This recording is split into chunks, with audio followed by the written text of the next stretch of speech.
Boa noite. Boa noite. A ministra Carmen Lúcia pede a presidentes de tribunais de justiça um mutirão nacional para aliviar a tensão nas cadeias. 70 presos de facções rivais do PCC transferidos de presídios paulistas.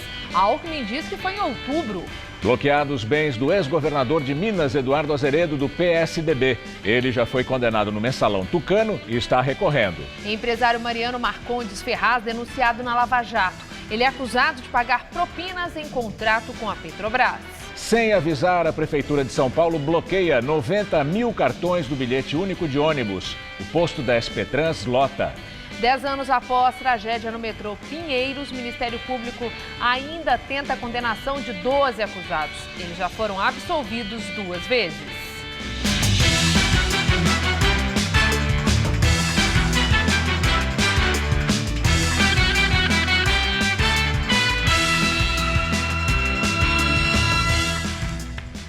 A polêmica sobre as tarifas aqui na Grande São Paulo continua.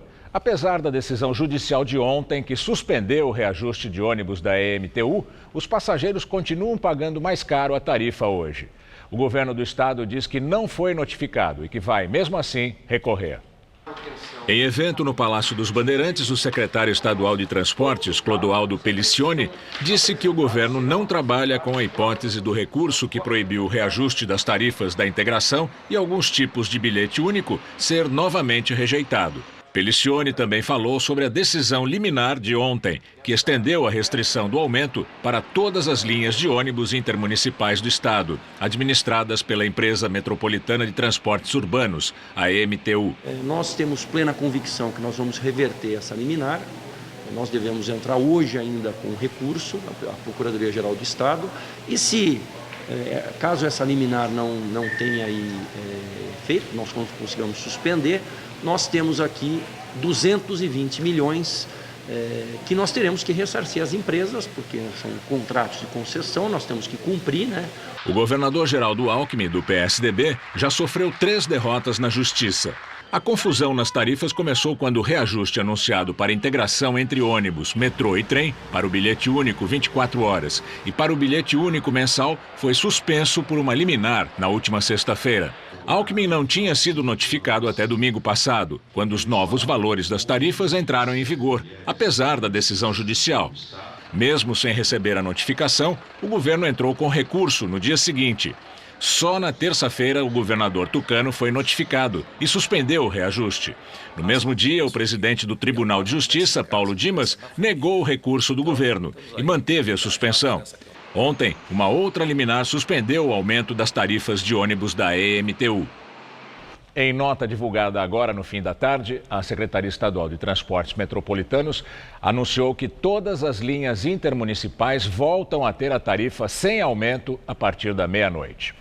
Para evitar possíveis rebeliões no sistema penitenciário, o governo de São Paulo transfere 70 presos de facções rivais do PCC. A ordem para a transferência dos presos partiu das Secretarias de Administração Penitenciária e a Secretaria de Segurança Pública. Para tomar a decisão, foram analisados cerca de 220 mil prontuários de detentos de todo o estado de São Paulo. Além dos registros do sistema carcerário, as secretarias usaram informações recolhidas pelos diretores dos presídios. Os presos foram levados para prisões consideradas neutras, não dominadas por nenhuma facção criminosa. O governador Geraldo Alckmin confirmou as transferências, mas disse que elas foram feitas em outubro. Esse é um trabalho de inteligência da Secretaria de Administração Penitenciária, com a Segurança Pública, com outros órgãos, que é feito permanentemente. Então você se antecipa, tem um trabalho de inteligência, isola quem precisa isolar. Para isso, São Paulo tem penitenciárias de segurança máxima e tem o regime disciplinar diferenciado chamado RDD. Então fizemos sim essa transferência, mas ela foi em outubro que ela foi feita e de caráter preventivo. A facção criminosa Família do Norte planejava ataques à bomba contra autoridades do Amazonas. Segundo a Globo News, líderes locais da facção transferidos ontem teriam planejado 2 explosões. Uma no Tribunal de Justiça e outra no Ministério Público, e teriam contado com a ajuda de detentos do regime semiaberto, pistoleiros e até criminosos colombianos. Os ataques seriam a segunda parte do plano iniciado com o massacre de 64 detentos dentro dos presídios de Manaus, segundo o relatório do setor de inteligência da Secretaria de Segurança Pública do Estado, do dia 9 de janeiro. Os alvos seriam o secretário de Segurança, Sérgio Fontes, e o promotor de Justiça, Lauro Tavares, que atua contra o crime organizado. O relatório também teria citado o risco de policiais militares estarem vazando informações para integrantes da família do Norte. As ações dos criminosos estariam sendo planejadas em represália a um pedido dos presos não atendido pelas autoridades. Trazer de volta ao Amazonas os principais chefes da facção, que estão em presídios federais de segurança máxima. Hoje, em entrevista à Folha de São Paulo, o ministro da Justiça, Alexandre de Moraes, culpou a corrupção dentro das prisões pela crise do sistema penitenciário. Moraes defendeu que as visitas de advogados a líderes de facções criminosas sejam gravadas e disse que vai discutir o assunto com secretários de segurança estaduais na semana que vem. A penitenciária agrícola de Monte Cristo, em Roraima, onde 33 presos foram mortos na semana passada, teve uma tentativa de fuga ontem à noite. Pelo menos 9 detentos tentaram escapar, mas a fuga foi frustrada pela polícia. Desde terça-feira, 100 homens da Força Nacional de Segurança estão em Roraima. A presidente do Supremo Tribunal Federal, a ministra Carmen Lúcia, convocou os presidentes dos tribunais de justiça para uma reunião em Brasília para tratar da crise no sistema carcerário. Foram ao encontro da ministra no Supremo 25 presidentes dos TJs. Apenas os do Rio Grande do Sul e de Mato Grosso não compareceram. Na pauta, os recentes massacres nos presídios de Manaus e Boa Vista. A ministra sugeriu a realização de audiências de custódia, mecanismo em que um detento é levado ao juiz em até 24 horas após a prisão, como já é feito em São Paulo. Ela também sugeriu a realização de mutirões para rever processos dos presos. A ministra pediu ainda um esforço concentrado principalmente nas varas de execuções penais. Ela deu prazo até terça-feira para que os tribunais de justiça informem a quantidade de juízes e servidores destacados para atuar nesta área. Na semana passada, Carmen Lúcia esteve em Manaus, onde conversou sobre a crise nos presídios do estado com presidentes dos TJs da região norte, do Maranhão e do Rio Grande do Norte. No domingo, ela se reuniu com o presidente Michel Temer para discutir a crise no sistema penitenciário. A ideia da ministra é fazer um censo para identificar o tamanho da população carcerária. O valor estimado para a realização do levantamento é de 18 milhões de reais.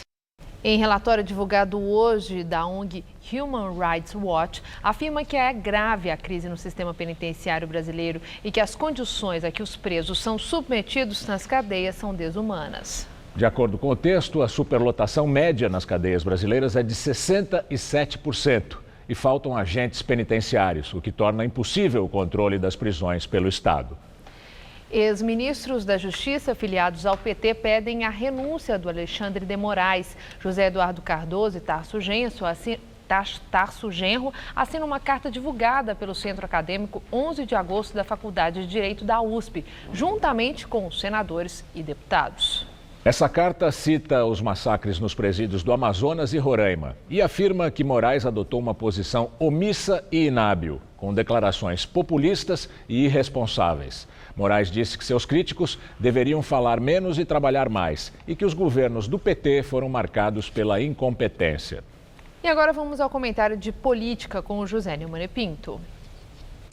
Pois é, há 12 dias que eu falo mal todo dia do Temer e do Alexandre de Moraes, por causa do episódio de Manaus e depois de Boa Vista. Agora eu vou ser obrigada a pedir que esses senhores que assinaram essa carta, pedindo que o Alexandre de Moraes renunciasse ao Ministério da Justiça por causa do seu comportamento inadequado, que eu denunciei aqui, eles me fizeram mudar metade da minha opinião, que é a seguinte: são signatários. O Centro 11 de Agosto já teve uma grande tradição de lutar pela democracia no Brasil. Agora, luta pela esquerdopatia dominante na academia brasileira, e essa carta é um exemplo disso. Essa carta é assinada por um monte de deputado e senador do PT, juiz, defensor, e por 3 ex-ministros de Dilma. São eles: Tarso Genro, que é uma pessoa que eu não posso nem criticar, porque eu nunca consegui ler um artigo dele, tão mal escrito são todos. José Eduardo Martins Cardoso, que é protagonista de um dos episódios mais lamentáveis da história da mistura de público e privado no Brasil, quando ele advogou para Dilma Rousseff no Ministério da Justiça no processo de impeachment. E, por fim, Eugênio Aragão. Eugênio Aragão, eu tenho uma certa repulsa física. Eu tenho um medo dele, porque ele tem cara de facínora. Agora, o problema é que eles deram ao Alexandre de Moraes duas oportunidades. A primeira foi de dar uma resposta batuta.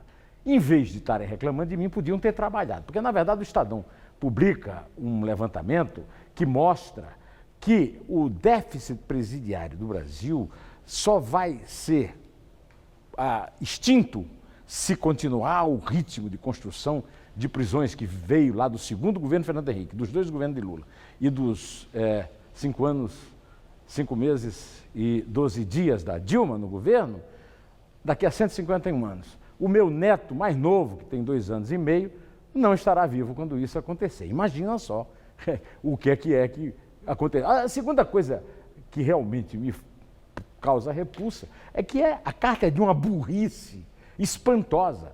Eles blindaram o Alexandre de Moraes. O Alexandre de Moraes pode fazer agora a pior coisa do mundo e o Temer não poderá admiti-lo depois dessa carta. E eu vou continuar criticando o Alexandre de Moraes, vou continuar criticando o Temer, mas vou parar de ficar pedindo que o Temer demita o Alexandre de Moraes para não ser sócio e cúmplice dessa carta. Isso é apenas em benefício do meu QI, que eu respeito, porque isso é de uma burrice espantosa até para esse tipo de gente.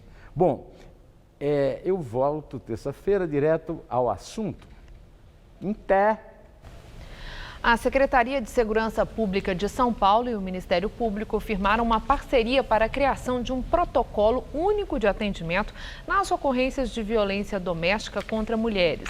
De acordo com a SSP, vai haver um padrão de atendimento a esse tipo de ocorrência a ser seguido pelas polícias civil e militar e também pela polícia técnico-científica.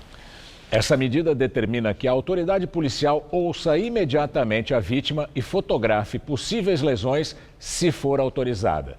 A Polícia Militar deve preservar o local do crime e verificar se há ameaças e a possibilidade de pedir medidas protetivas. A medida também prevê que a Polícia Científica mande os seus laudos de crimes por meio eletrônico para acelerar a resolução dos casos. Dados do Instituto Patrícia Galvão mostram que o Brasil é o 5º país do mundo em número de assassinatos de mulheres. Depois de muita reclamação de moradores da Zona Oeste, a Prefeitura promove a ação contra pernilongos nas margens do Rio Pinheiros. Os funcionários da Prefeitura usaram uma balsa para pulverizar o inseticida às margens do rio na zona sul da cidade, próximo à ponte Ari Torres da Marginal. O larvicida também foi usado nas áreas de vegetação para eliminar os pernilongos. Quem frequenta o local já sabe como evitar os insetos. A gente faz de tudo, né? Essa região aqui é bem complicada, né? Você tenta se proteger de qualquer forma. Eu não moro aqui, mas a gente que usa o transporte público aqui é bem complicado. Dá preguiça ficar passando repelente o tempo inteiro, né? Aí, quando a gente está em casa e pode usar aqueles repelentes de tomada, é bem mais fácil. Os agentes escolheram essa região por causa da grande quantidade de larvas encontradas aqui e do número de reclamações dos moradores do entorno. As equipes também começaram a fazer visitas de casa em casa para orientar a população e verificar denúncias de criadouros. Segundo a Secretaria Municipal de Saúde, residências nos bairros da Lapa, Butantã, Cidade Ademar, Santo Amaro e Capela do Socorro serão o foco. Por isso que a gente faz um trabalho aqui há mais de 10 anos no Rio Pinheiros com aplicação de larvicidas e controle de mosquitos adultos. Porque aqui é um rio com mais de 50 quilômetros de extensão, onde a gente tem vegetação nesse rio, que represa a água e isso facilita as larvas de chegarem ao estágio adulto. Se a água do rio corresse normalmente, a gente não teria larvas do mosquito Culex aqui no Rio Pinheiros. Esta semana, moradores da zona oeste da capital paulista chegaram a organizar um abaixo-assinado para exigir uma dedetização do Rio Pinheiros. De acordo com a Prefeitura, os funcionários fazem a aplicação de larvicida com frequência e monitoram 54 pontos sensíveis à proliferação de pernilongos. A nova gestão pretende ampliar as ações em outros locais para combater também criadouros de Aedes aegypti e evitar, assim, a transmissão de doenças como dengue, zika e chikungunya. O Aedes aegypti é mais grave, tanto que nós não estamos nesse momento, até agora, desde junho, agosto, nós estamos com índices muito baixos, tanto de dengue quanto de zika, A zika é 0 e a chikungunya nós tivemos 6 casos só, no município todo. E de acordo com a Secretaria Municipal de Saúde, um inseticida pulverizado nas margens do Rio Pinheiros tem ação imediata e vai atingir os mosquitos adultos. Já o larvicida, que também foi aplicado no local, deve eliminar as larvas na água a longo prazo. E hoje nós tivemos uma sensação de tempo ainda bastante abafado, mas o calor, na verdade, diminuiu um pouquinho, né, em relação aos últimos dias. Ainda bem. E isso por causa da nebulosidade das chuvas que atingiram de forma pontual a Grande São Paulo. Vamos ver como fica o tempo amanhã com Mariana Ramentano.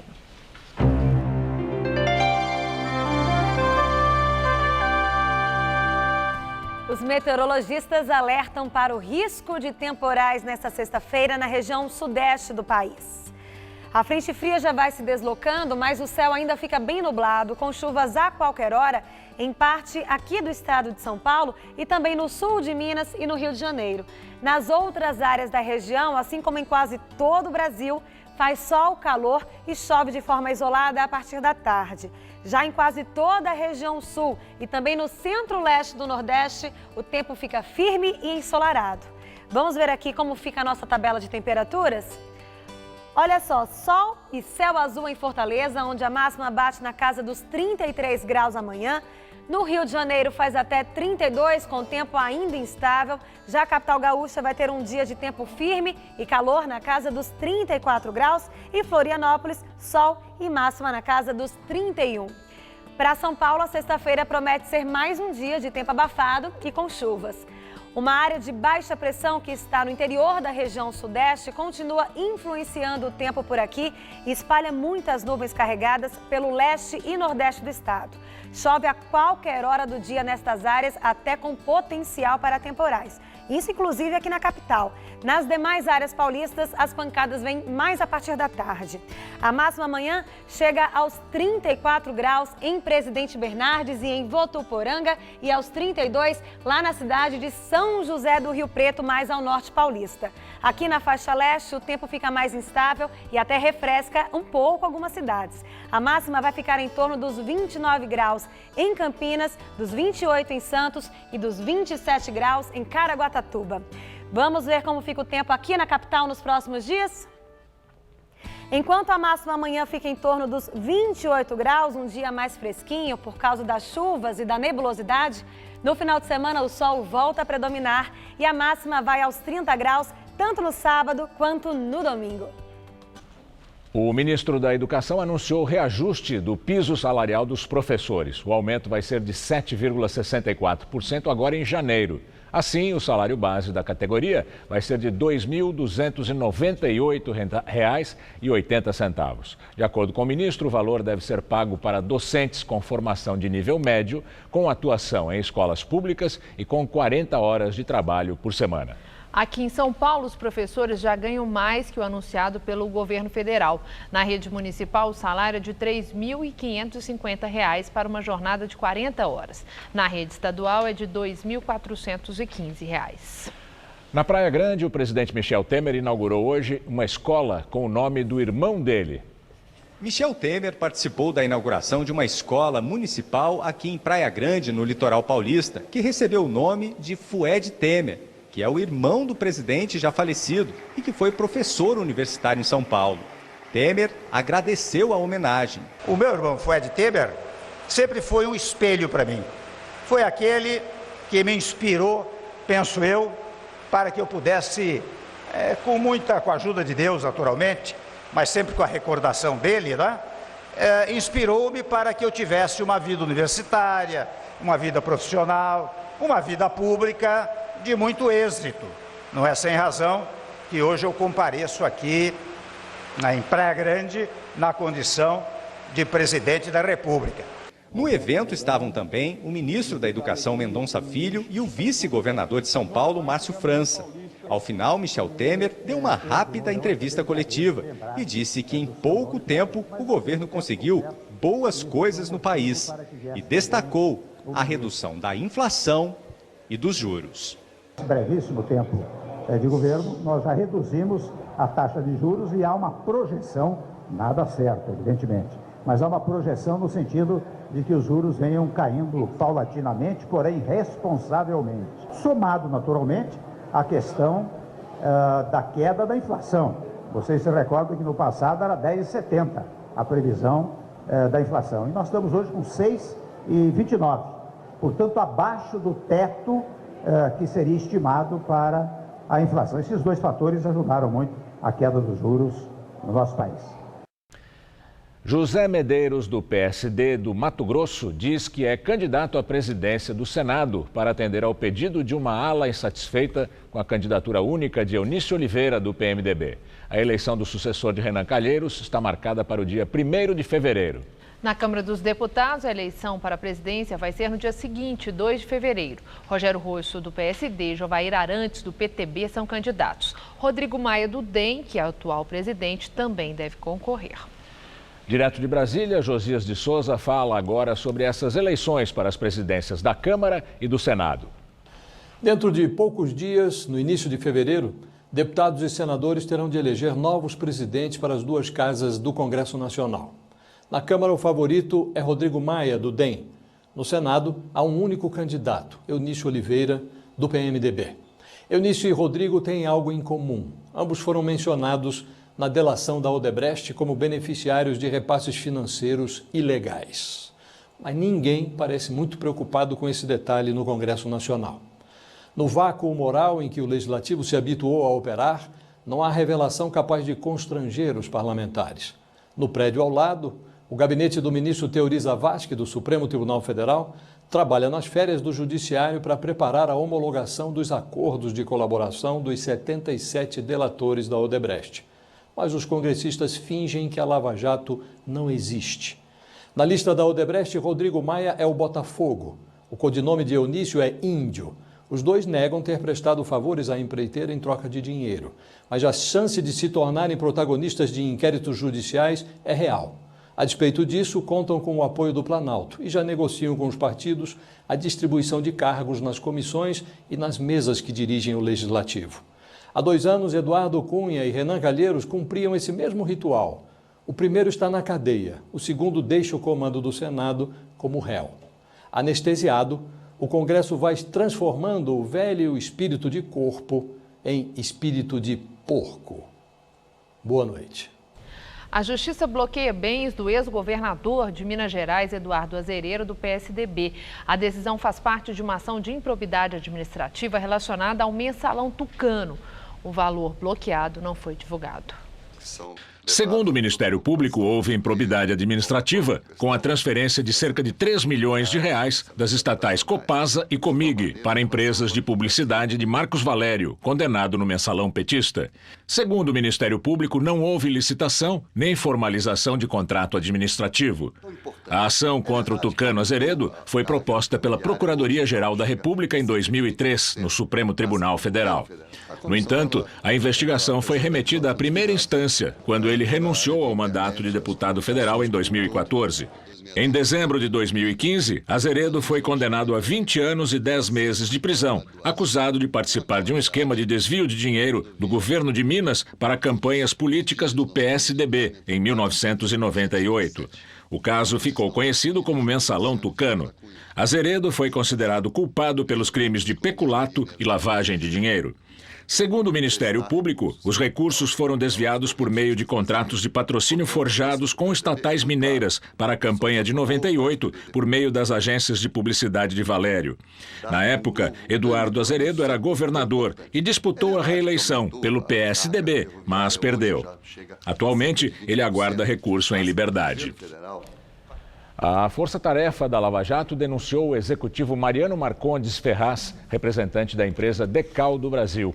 De acordo com o Ministério Público Federal em Curitiba, o empresário é acusado dos crimes de corrupção e lavagem de dinheiro.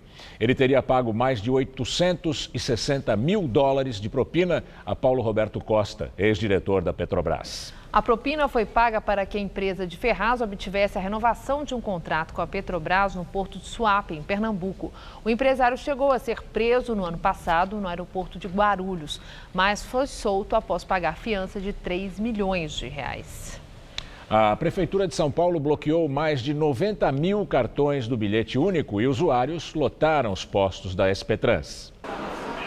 Foi o dia inteiro assim. Sala lotada, espera de horas, filas e muitas reclamações. Isso é ridículo da parte deles. Primeiramente por esse fato de estar lotado, né? Porque eu acho que você poderia disponibilizar na internet e agendar um tanto de pessoas por dia. A revolta da Kathleen é porque ela só descobriu o bloqueio do bilhete único quando estava dentro do ônibus, sem dinheiro. Eu recarreguei o bilhete único lá na estação do Brás e fui pegar o ônibus. Assim que eu peguei o ônibus, estava constando, estava sem crédito, o cartão inválido. Passei na maquininha que tem dentro do ônibus para recarga, mostrou que tinha saldo, porém eu fui passar na catraca, estava dando sem saldo. A Secretaria dos Transportes chegou a divulgar que foi surpreendida por uma enorme quantidade de cartões fraudados, sem especificar que tipo de golpe. Mas agora reconhece que os desvios são apurados desde abril do ano passado e admite que muitos cartões bloqueados ainda estão em análise. Com 90 mil cartões do bilhete único sem funcionar e com tanta gente prejudicada, a Prefeitura resolveu rever os casos em que a fraude ainda não foi confirmada e há apenas suspeitas, liberar o funcionamento desses cartões. Agora, quem continuar com o cartão bloqueado terá de vir pessoalmente aqui ao posto da SP Trans, no centro de São Paulo, que vai ter atendimento ampliado em esquema especial, inclusive no final de semana. Amanhã o atendimento, que normalmente é entre 8 da manhã e 5 da tarde, será entre as 6 da manhã e as 8 da noite. E sábado e domingo entre 9 da manhã e 6 da tarde. A equipe também deve ser reforçada.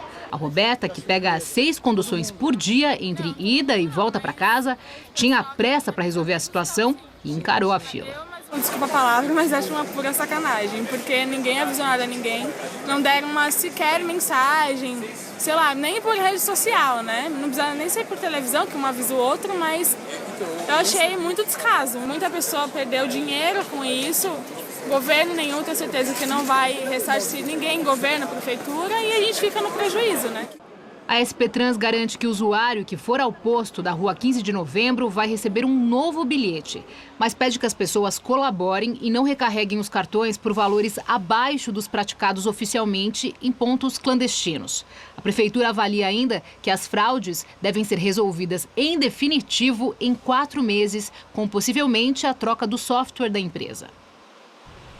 Agora há pouco, no começo da noite, a SP Trans esclareceu o motivo dos cancelamentos de tantos cartões. Disse que foram identificados nesses bilhetes créditos provenientes de pontos de recarga não oficiais. Já a Secretaria da Segurança Pública disse que a Polícia Civil trabalha em conjunto com a SP Trans, a CPTM e o metrô e que um inquérito foi aberto para investigar fraudes no bilhete único. Herdeiro do grupo sul-coreano Samsung é interrogado dentro do escândalo de corrupção que afastou do poder a presidente do país. Ele corre o risco de ser preso por crime de suborno. Lee Jae-yong, de 48 anos, vice-presidente da Samsung, filho do presidente e neto do fundador do grupo, é suspeito de pagamento de subornos num escândalo de tráfico de influência que levou ao processo de impeachment da presidente Park Geun-hye. A Samsung reconheceu ter feito contribuições para 2 fundações e para uma empresa de consultoria controladas por uma amiga da presidente, mas negou as acusações de ter feito lobby para conseguir a aprovação de uma fusão empresarial em 2015. A amiga da ex-presidente está sendo julgada por extorquir dezenas de milhões de dólares dos principais grupos empresariais do país, com a cumplicidade da presidente. Park teve os poderes retirados, enquanto uma corte constitucional decide se mantém o impeachment aprovado em dezembro pelo Congresso. O herdeiro da Samsung declarou que sente muito por ter provocado preocupações à população. O dólar fechou o dia hoje cotado a R$ 3,17, queda de 0,5%. É o menor valor de fechamento nos últimos 2 meses. E a Bolsa de Valores de São Paulo teve forte alta hoje. A Bovespa subiu 2,41% em relação ao pregão de ontem. Depois de o Copom reduzir a taxa Selic, os bancos também anunciaram redução de juros em empréstimos para pessoas físicas e jurídicas. O Banco do Brasil anunciou redução de juros no rotativo do cartão de crédito e também no cheque especial. A Caixa Econômica também anunciou que vai rever as taxas de alguns produtos. No Bradesco, os cortes nos juros vão valer a partir do dia 16 e vão contemplar as linhas de crédito pessoal, financiamento de veículos e cheque especial. Vamos agora ao comentário de economia com Denise Campos de Toledo.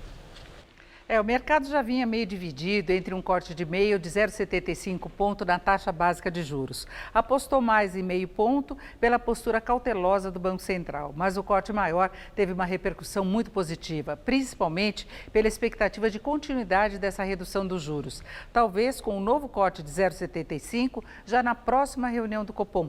É isso que pode fazer diferença para a retomada do crescimento da economia. Na medida em que se trabalha com uma trajetória de queda dos juros básicos, o sistema financeiro começa a derrubar efetivamente os juros, de forma que faça mais diferença. O ambiente econômico fica mais favorável, os empresários começam a sair do conforto das aplicações financeiras para investir na própria atividade. Isso não acontece de uma hora para outra, tanto que as mexidas nos juros costumam ter impacto sobre a atividade depois de 3 a 6 meses, mas já são 3 cortes consecutivos, o que reforça a possibilidade de um desempenho melhor da economia mais para o segundo semestre. Não dá para contar com alguma diferença imediata, além desses cortes modestos dos juros do crediário de financiamentos. Aliás, a própria taxa básica de juros continua muito alta. Considerando a projeção de inflação para os próximos 12 meses, a taxa real está por volta de 7,9%. O Brasil é recordista global de juros reais. Para perder essa liderança, a taxa Selic teria de cair mais de 4 pontos. Até por isso, o mercado teve hoje uma reação bem favorável, com a bolsa em alta e o dólar em queda. Juros menores podem estimular a atividade sem ameaçar a atração de investimentos. O diferencial entre os juros praticados aqui e no exterior ainda é enorme. As aplicações atreladas aos juros continuam muito atraentes, porém começam a ser definidas as condições para um corte mais forte dos juros, com a possibilidade de a Selic fechar este ano já rompendo para baixo a faixa dos 10%. Uma das principais condições é a queda da inflação. O próprio Banco Central prevê o IPCA caminhando este ano para o centro da meta de 4,5%. Se, além disso, não houver algum problema maior no exterior, no campo político aqui no Brasil, o governo conseguir avançar com o ajuste fiscal e o desemprego perder força, reduzindo o risco de inadimplência, podemos ter juros bem mais razoáveis no final de 2017. Eu volto na segunda. Até lá. A Agência de Proteção Ambiental dos Estados Unidos acusou a Fiat Chrysler de usar um programa secreto que permite violar o padrão de emissão de poluentes em pelo menos 104 mil veículos a diesel. A fraude se relaciona a picapes e jipes com motor 3.0 fabricados entre 2014 e 2016. Imprensa britânica identifica o suposto autor do dossiê com informações comprometedoras, mas não confirmadas sobre Donald Trump. O presidente eleito acusou a agência americana de inteligência de vazamento. O diretor da agência negou. O ex-espião britânico e dono de uma empresa particular de investigação, Christopher Steele, seria o autor do dossiê de 35 páginas, com informações sobre supostas atividades constrangedoras de Trump na Rússia. Ele pode ter sido contratado por uma empresa de pesquisa política de Washington. A imprensa britânica diz que Steele deixou Londres com a família. Na semana passada, os agentes americanos apresentaram um resumo do dossiê a Barack Obama e a Donald Trump, em meio às discussões sobre a influência russa nas eleições presidenciais. O diretor da agência, James Clapper, declarou que as informações não vieram da inteligência americana, não eram confirmadas, mas disse que se viu obrigado a apresentar o documento ao presidente eleito porque os dados poderiam comprometer a segurança nacional. Trump reagiu dizendo que as informações são falsas e acusou a inteligência americana de vazamento. Em comunicado, James Clapper disse ter conversado com Trump durante a noite e falado que não acredita que o documento chegou à imprensa por meio da inteligência dos Estados Unidos. E o Senado americano deu o primeiro passo para revogar o programa de seguro-saúde de Barack Obama. O Senado aprovou uma resolução para que se revogue o programa de seguro de saúde assinado pelo presidente Barack Obama em 2010. A resolução vai agora para a Câmara dos Deputados. O fim do sistema conhecido como Obamacare é uma prioridade de Donald Trump. Os republicanos controlam as duas casas legislativas e reconhecem que o processo para derrubar o Obamacare pode levar meses. Trump disse que a revogação e a substituição da lei devem acontecer o mais breve possível, mas ele ainda não apresentou uma substituição ao plano que deu a 20 milhões de americanos acesso à cobertura de planos de saúde. Manifestantes do movimento Passe Livre fazem, neste momento, um protesto contra o aumento da tarifa de integração dos ônibus, metrô e trens em São Paulo. O reajuste já foi suspenso pela Justiça. Os manifestantes querem ir até a casa do prefeito João Dória, nos Jardins. Eles querem entregar para o prefeito Dória um troféu em formato de catraca. Hoje faz 10 anos que ocorreu a maior tragédia em uma obra do metrô no Brasil. Uma cratera se abriu durante a construção da estação Pinheiros da linha 4 amarela e 7 pessoas morreram. Muitas famílias que tiveram suas casas danificadas ainda esperam indenização. Em novembro do ano passado, a Justiça de São Paulo inocentou 12 réus do caso. O Ministério Público recorreu da decisão. As lembranças daquela tarde de janeiro de 2007 ainda estão bem vivas na memória do seu Antônio. A cratera que se abriu nas obras da linha amarela do metrô quase engoliu o prédio em que ele morava. Aquela confusão, aquela multidão de gente, e polícia, e bombeiro e tudo. Aí eu procurando, aí outra pessoa me encontrou comigo. Ó, sua mulher está lá no bar, tá dando água com açúcar para ela, tá lá no bar. Aí encontrei minha esposa. A família ficou por 1 ano em um hotel. Quando a indenização saiu, o dinheiro não foi suficiente para comprar outro imóvel. A mulher e a filha se mudaram para o interior e ele ficou em São Paulo para trabalhar, vivendo de aluguel. Pagando aluguel, coisa que eu nunca fiz na vida, precisei pagar. Eu fiz um levantamento na época, quanto valia meu imóvel. Isso sem contar que eu estava próximo do metrô, futuramente. A época valia 250 mil a 300 mil reais. Como é que eu consegui comprar um apartamento, veja bem, com 94 mil reais que me ofereceram, e quando eu ia poder receber isso? Quando eu ia poder? Que demorou, para me levantar 80%. O prédio que o seu Antônio morava teve que ser demolido.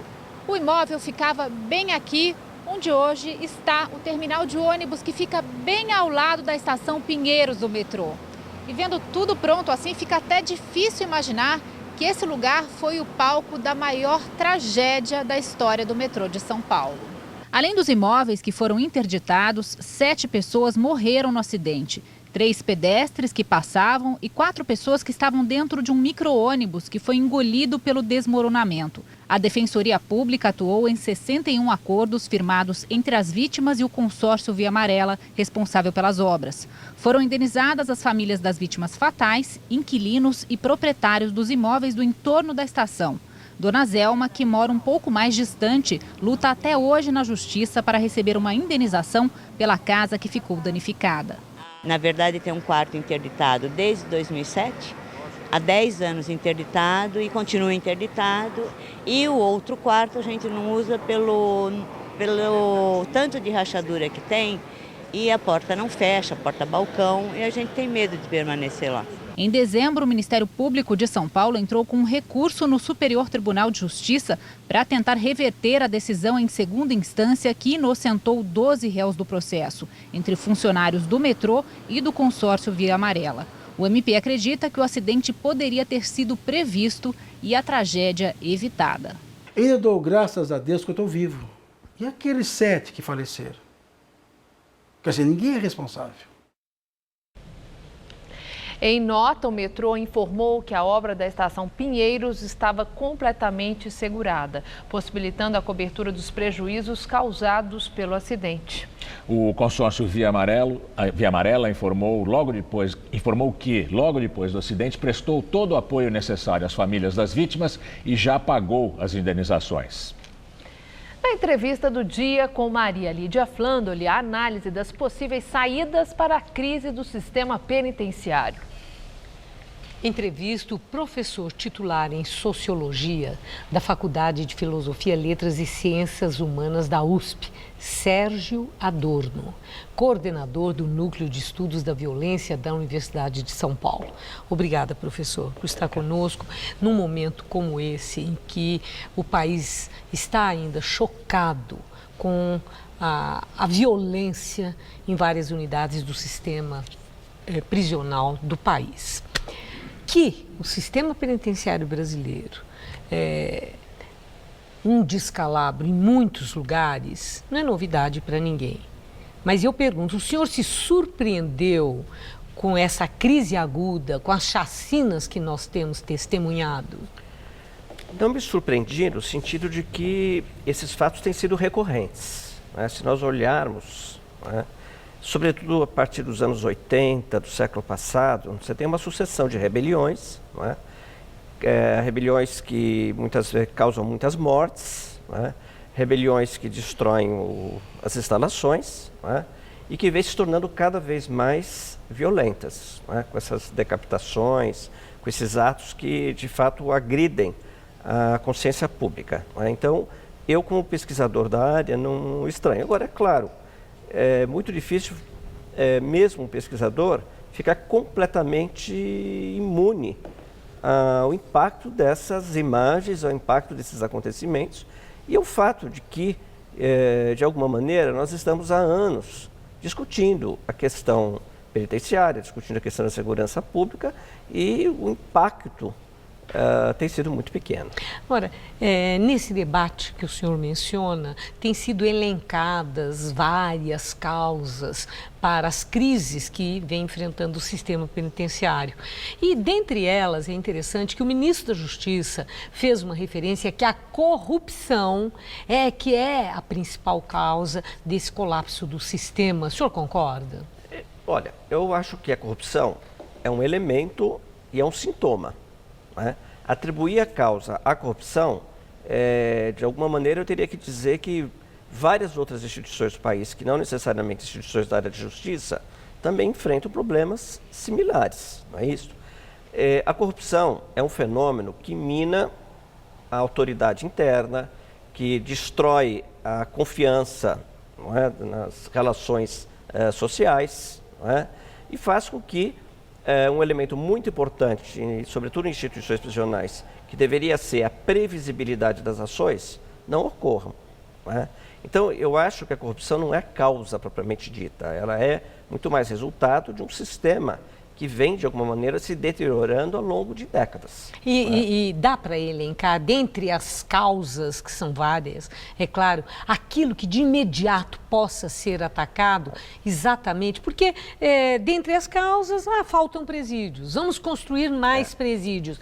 Isso pode ser uma das saídas? Eu acho que assim, por exemplo, nessa situação de descalabro, nesse momento, é impossível não, vamos dizer, não construir alguns estabelecimentos penitenciários para, pelo menos, criar algumas condições minimamente razoáveis de tutela de presos no sistema penitenciário.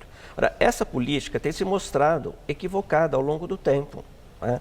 No mundo inteiro, os observatórios de sistema penitenciário têm mostrado que a tendência é para o desencarceramento. Né? O que é o desencarceramento? Não é abrir as portas e pôr todo mundo nas ruas. É uma política progressiva de reservar a pena de prisão para casos reconhecidamente muito graves. Não é? Então, por exemplo, se você for olhar em várias outras sociedades, você tem uma série de medidas punitivas que não necessariamente significa a privação da liberdade. Então, você tem privação de direitos, você tem limitações. Então, por exemplo, as pessoas trabalham de dia, mas à noite tem que se recolher, não podem, por exemplo, se envolver em conflitos que envolvam brigas, etc. Muitas vezes tem penas que são pecuniárias. Multas, não é? Né? Multas pesadas. Não é? E, sobretudo, prestação de serviços à comunidade. Não é? Então, o que nós vamos fazer é que precisa ter uma mudança na filosofia das penas e um balanço, efetivamente, de quem, na verdade, deve chegar ao sistema penitenciário. Eu penso muito como o sistema de saúde. Não é? Por exemplo, quando você aplica vacinas na população, você espera que 95% das pessoas não sejam acometidas pelas epidemias. Os 5% que eventualmente venham a ser acometidos, você vai pegar desses 5%, 90% e fazer tratamento ambulatorial, que significa clínica, acompanhamento, etc. E 2% vai para o hospital. Não é isso? Internação. Eu acho que o sistema tinha que operar nesta... Mas entra aí aquilo que o senhor mesmo chamou a atenção, que é a questão cultural. Né? Existe no Brasil a cultura, e acho que não é só na população, mas também, possivelmente, em profissionais, né, que lidam com essa questão da segurança pública, que lugar de bandido é na cadeia. E isso dá uma satisfação para a sociedade que se sente supostamente mais protegida. E todas as outras penas que o senhor elencou, que são previstas em lei, parecem, né, para o social, para o comum das pessoas, como olha, tem moleza, é impunidade que prevalece. Eu diria o seguinte, esse sentimento coletivo de que lugar de bandido é na cadeia tem as suas razões, até porque é muito forte o sentimento de que os crimes cresceram, se tornaram muito violentos e não são punidos. Não é? Então a imagem que a pessoa tem é que ocorreu o crime e o indivíduo devia estar preso. Não é? Então isso é um sentimento. É forte a cultura da aplicação da pena restritiva de liberdade. Endurecimento de pena também, endurecimento de pena, não é? E claro, existe uma cultura profissional na área judiciária que pensa fundamentalmente na aplicação de penas de prisão, não é? Ou as penas correlatas. Eu diria que é o seguinte, ainda que isso seja muito forte, você tem vozes e forças dentro do próprio sistema jurídico, dentro do próprio sistema judicial, que está muito disposta a aplicar penas alternativas. Mas quem é que vai executar a pena alternativa? É o Poder Executivo. O Poder Executivo tem que ter condições e tem que ter programas e planos para fiscalizar o cumprimento das penas alternativas. Não adianta um juiz aplicar uma pena alternativa e a medida não ser aplicada. Isso desmoraliza a autoridade judicial. Então, muitos juízes sabem disso. Muitos juízes com quem eu converso, muitas vezes dialogam, são muito favoráveis à aplicação de pena. Mas eles dizem, eu preciso ter a certeza de que a pena vai ser executada. Não é isso? Então, é um processo complexo, não é uma questão que você diga assim, que se resolva da noite para o dia. Agora, dentre as propostas, um Ministério da Segurança Pública, conforme está acontecendo, o próprio presidente Temer tem recebido parlamentares que cobram e entendem que deva ser esse o caminho. O senhor acha que é uma das saídas? Eu acho que isso não é prioridade. Pode ser que daqui a alguns anos, quando houver, vamos dizer assim, um território institucional bastante sólido, é possível que talvez se possa pensar, mas hoje eu acho que o problema não é este. Em primeiro lugar é o seguinte, existe experiência acumulada, né? Tanto o governo Fernando Henrique Cardoso quanto o governo Lula fizeram bons planos nacionais de segurança. Os planos estão lá, tá certo? Saíram do papel?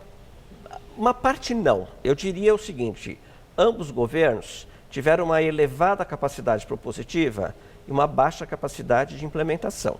Por razões imensas. Uma das razões que eu sempre insisto é o problema do pacto federativo. Não é? Quer dizer, o governo federal ele pode criar diretrizes, etc., mas ele não pode impor aos governos estaduais que executem determinados planos, determinadas ações. Mas isso implicaria o quê? Uma mudança na Constituição? Eu diria que isso implicaria alguma coisa que o governo Fernando Henrique tinha anunciado, que o governo Lula começou a fazer, que são acordos entre o governo federal e os governos estaduais. Ou seja, o governo federal dá recursos, em compensação, os governos estaduais aceitam a entrar em determinados programas e seguir determinadas diretrizes, no tocante ao cumprimento de penas, no tocante ao policiamento das ruas, no tocante à formação dos profissionais especializados para exercer essa atividade de segurança. Não é? Então, isso é possível ser feito. Isso é possível ser feito. Agora, para isso precisa ter liderança, precisa ter uma classe política, com força política que seja capaz de convencer, não é, aqueles que, de alguma maneira, não acreditam que essas soluções sejam possíveis. E eu acho que é uma outra questão que aparecia também nos planos, que é o concurso da sociedade civil organizada. Tem muita experiência acumulada que deve ser aproveitada. Professor, eu tenho certeza que nós vamos desdobrar e falar muito ainda sobre essas variáveis todas como possíveis saídas para esse problema crônico de tanto tempo do sistema penitenciário. Espero que o senhor volte aqui no Jornal da Gazeta. Muito obrigado. Muito obrigada por seus esclarecimentos. Uma boa noite. Uma boa noite. Obrigado. Gamberini. Você vai ver a seguir os gols dos paulistas na Copinha. E a prisão de um dos presidentes de uma torcida organizada do São Paulo. Henrique Gomes foi detido depois de descumprir uma decisão que proibia a presença dele em estádios.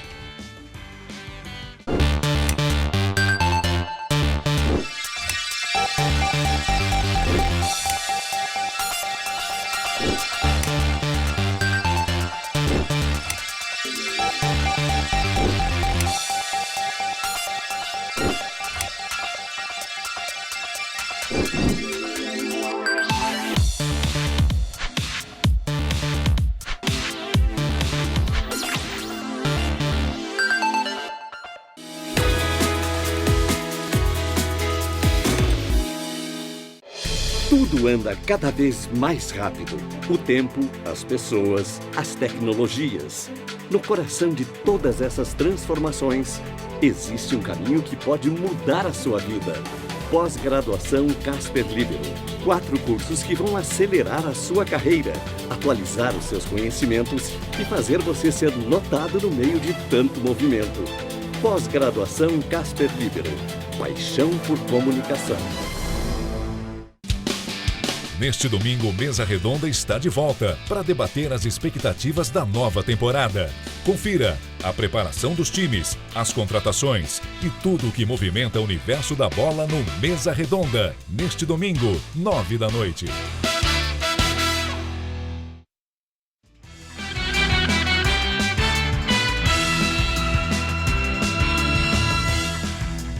E agora as notícias do esporte. O presidente de uma das maiores torcidas organizadas do São Paulo foi preso. Henrique Gomes foi detido depois de descumprir uma decisão judicial que proibia a presença dele em estádios. Ele foi flagrado por uma equipe da TV Record num jogo do São Paulo na Copinha, em Capivari, no interior do estado. Henrique Gomes, também conhecido como Baby, foi proibido de ir a estádios depois de participar, em agosto do ano passado, de uma invasão do centro de treinamento do São Paulo. A polícia, Gomes alegou que não sabia que a proibição também valia para jogos da Copinha. Na Copinha, o Santos sofreu, mas conseguiu vencer o Flamengo de Guarulhos por 1-0. Já o Corinthians não teve grandes dificuldades para golear o Mantiqueira. O próximo adversário do Timão será o Coritiba. Vamos aos gols. Em Taubaté, Marquinhos, praticamente em cima da linha, abriu o placar para o Corinthians diante do Mantiqueira. Depois do intervalo, o Mantuan bateu cruzado e aumentou a vantagem corintiana. O terceiro do Corinthians saiu dos pés do garoto Pedrinho, chutando forte de pé esquerdo. Matheus recebeu o cruzamento da direita e ajeitou bonito para Renan Areias bater colocado, 4-0. Mesmo com a classificação já encaminhada, o Corinthians ia para cima do adversário. Carlinhos arriscou de fora da área e marcou o 5º do Timão. O Mantiqueira ainda descontou nesse gol contra de Zé Gabriel, mas já era tarde. A vitória por 5-1 garantiu o Corinthians na sequência da competição para enfrentar o Coritiba. Quem também segue vivo na Copa São Paulo é o Santos.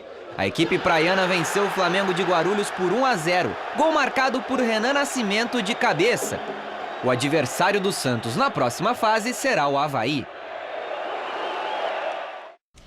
O time titular do Corinthians apresentou hoje um novo reforço. Cheio de carisma, o atacante inglês naturalizado turco, Kazim, foi apresentado oficialmente nesta quinta-feira. O primeiro reforço do Corinthians apresentado nessa temporada chegou cercado pela família. E apesar da dificuldade com a língua, fez juras de amor ao timão. Corinthians é o melhor clube do Américas. Nenhuma pessoa pode sonhar essa história. Não pode, é incrível. O inglês naturalizado turco fez questão de dizer também que ele tem a cara do timão. Eu morro para o meu time.